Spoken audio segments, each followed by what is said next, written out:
Bonjour à tous. L'intelligence artificielle, l'IA, est en train de complètement chambouler un des principes fondateurs du web, le clic. Aujourd'hui, on va décortiquer ensemble comment la recherche en ligne est en pleine mutation et surtout ce que ça implique pour le futur de l'information. Voilà la question qui fâche. C'est le paradoxe au cœur de tout ce qu'on va voir.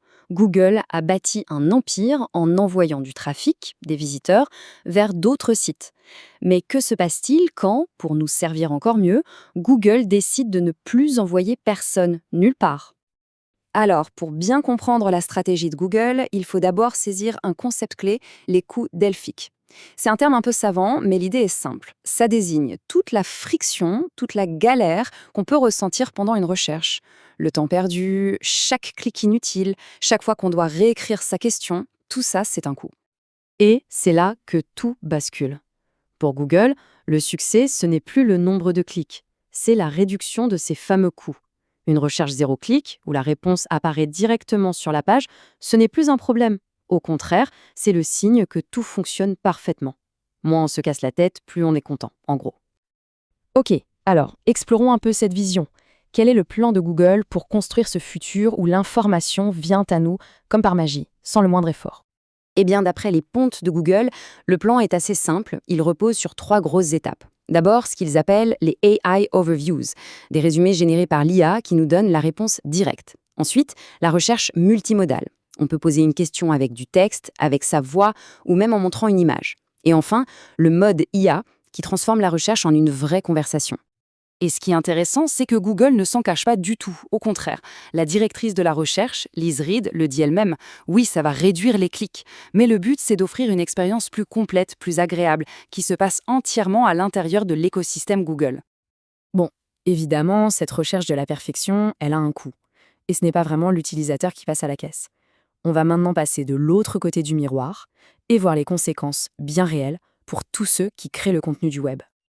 Et là, le premier chiffre, il fait mal. Vraiment. Une étude récente sur le mode IA de Google montre que dans plus de 3 quarts des cas, la recherche se termine sans qu'aucun site web externe ne soit visité. On a la réponse et on s'en va. C'est tout.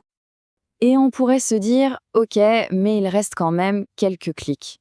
Eh bien, regardez ce chiffre. Sur les quelques clics qui subsistent, 91% renvoient vers d'autres services Google. YouTube, Google Maps, Google Shopping. Le trafic vers des sites indépendants est devenu une toute petite exception. L'exemple de Wikipédia est sans doute le plus parlant. C'est un pilier du web, une source d'informations incroyable pour nous tous, mais aussi pour entraîner les IA. Et pourtant, Wikipédia a vu son trafic venant d'humains chuter de 8%. L'ironie est cruelle, l'IA se nourrit de Wikipédia tout en lui coupant les vivres. En fait, cette image résume parfaitement le changement radical qu'on est en train de vivre. Avant, Google, c'était comme un gigantesque annuaire, un catalogue de bibliothèques qui nous orientait vers la bonne source. Aujourd'hui, c'est devenu un assistant personnel qui lit les livres à notre place et nous en fait un résumé. Le but n'est plus de trouver le meilleur lien, mais de produire le meilleur résumé. La question qu'on se pose tous maintenant, c'est comment faire pour survivre dans ce nouveau monde? Est-ce qu'il y a des stratégies pour ne pas finir simplement résumé et puis oublié? Voyons un peu quelles sont les nouvelles règles du jeu. Et la réponse, c'est qu'il faut changer complètement sa façon de penser. Le nerf de la guerre, ce n'est plus d'être premier dans les résultats pour obtenir un clic. Non. Le but, maintenant, c'est d'être la source que l'IA considère comme étant tellement fiable qu'elle va la citer. La bataille n'est plus pour l'attention des humains, mais pour la confiance de l'algorithme. Alors, concrètement, ça veut dire quoi? Ça veut dire qu'il y a de nouvelles règles à suivre. Il faut devenir une autorité que la machine peut reconnaître. Pour ça, Google a un acronyme EEAT.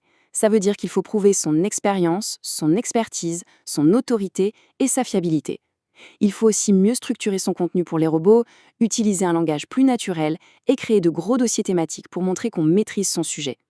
Mais attention, ce serait une erreur de penser que tout ça, c'est uniquement la faute de Google. En réalité, ce changement répond aussi à une évolution très profonde de nos habitudes, et c'est particulièrement vrai chez les plus jeunes. Regardez ce graphique, les chiffres parlent d'eux-mêmes. Quand les baby-boomers cherchent un produit, ils vont sur Google, c'est un réflexe. Mais quand on regarde la génération Z, l'écart se resserre dangereusement. 37% pour Google et déjà 33% pour ChatGPT. La bascule vers les conversations avec une IA est déjà bien entamée. Ce que ça nous dit, c'est tout simple. Le futur de la recherche, il est déjà là. Il est en train d'être façonné par les habitudes d'une génération qui préfère, et de loin, poser une question à une IA plutôt que de devoir trier une longue liste de liens bleus. Finalement, Google ne fait qu'accélérer une tendance qui était déjà là. Et on va se quitter sur une question qui est, je pense, fondamentale. Si le modèle économique qui permet de créer du contenu, c'est-à-dire le trafic web et la publicité, si ce modèle disparaît au profit d'une IA qui se contente de tout résumer, alors qui va écrire les histoires originales? Qui va produire l'information nouvelle, vérifiée, de qualité dont cette même IA a besoin pour fonctionner? C'est tout l'équilibre de l'écosystème de l'information qui est en jeu. Merci d'avoir suivi cette analyse.